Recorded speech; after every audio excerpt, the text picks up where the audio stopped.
tell me, bakit nga ba? Hindi mo naman alam pinagdaanan ko. Kaya naman, hayaan mong sabihin ko sa'yo kung anong kwento ko. Recently, I was announced as the first ever top earner of our company. Sobrang nakaka-proud at thank you sa blessing kay Jah. Gusto ko ikwento muna kung paano yung nagsimula. Kailangan ko muna na mayroong problema. Bilang isang solo parent na mayroong 3 anak.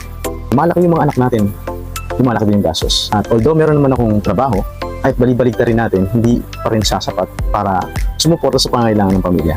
Kailangan ng extra or additional income ng pamilya. I prayed for an opportunity to have an extra income. Dumating si Arca.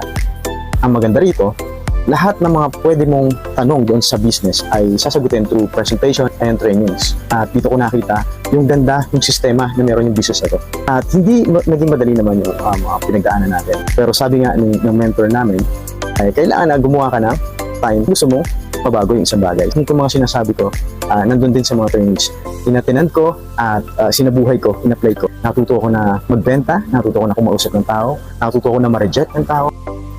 Okay, sa ngayon, yun lang muna ang aking i-share sa inyo. Ikukwento ko pa ng mas detalyado. Salamat sa time mo sa panonood ng video na to. Sana kahit pa paano ay natutunan ka at sana magkaroon ka rin ng lakas ng loob ng one brave step para gawin at para solusyonan yung problema mo.